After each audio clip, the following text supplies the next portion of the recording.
اندازہ کیجیے،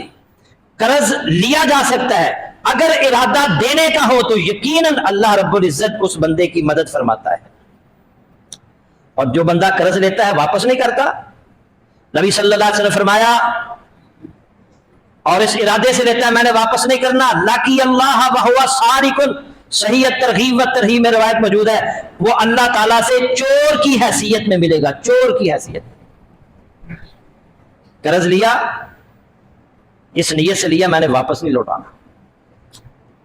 اور یہ بھی یاد رکھیں قرض معاف نہیں ہوگا۔ ابو قتادہ رضی اللہ تعالیٰ عنہ سے روایت ہے، رسول اللہ صلی اللہ علیہ وسلم فرمایا، اللہ کی راہ میں جہاد، اللہ تعالیٰ کے ساتھ ایمان لانا سب اعمال میں سے سب سے اعلیٰ اعمال ہے۔ ایک شخص یہ سن کر اٹھا اور کہنے لگا، اللہ کے رسول آپ اس بارے میں کیا فرماتے ہیں کہ اگر میں اللہ تعالیٰ کی راہ میں قتل کیا جاؤں کیا مجھ سے میری خطائیں دور کی جائیں گی؟ رسول اللہ صلی اللہ علیہ وسلم فرمایا، نعم ان قتلت فی سبیل اللہ وانت صابر محتسب مقبل غیر مدبر، ہاں اگر تم اس حالت میں اللہ تعالیٰ کی راہ میں قتل کیے گئے کہ تم صبر کرنے والے، ثواب طلب کرنے والے، پیش قدمی کرنے والے اور پیٹھ پھیر کر بھاگنے والے نہ تھے، تو پھر تمہیں یقیناً اللہ کی راہ میں تم قتل کیے جاؤ، شہید کیے جاؤ گے تو تمہاری ساری خطائیں معاف ہو جائیں گی۔ پھر اللہ کے نبی صلی اللہ علیہ وسلم نے فرمایا، تم نے کیا کہا؟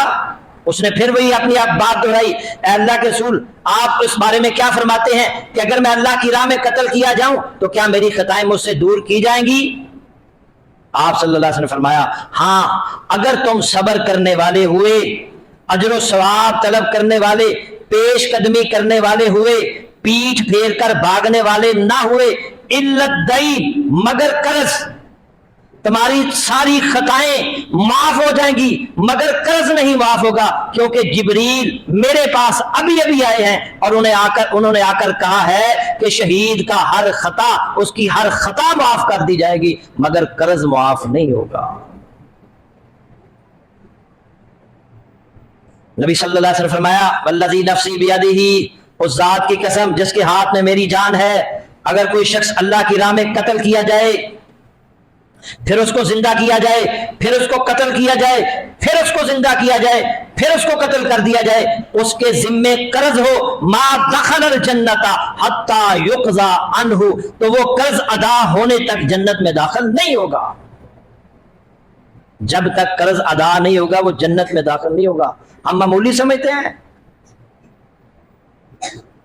بڑے بڑے لوگ قرض لیتے ہیں واپس نہیں لوٹاتے، دیندار لوگوں کا بھی یہ حال ہو چکا ہے، وہ بھی قرض لیتے ہیں واپس نہیں لوٹاتے۔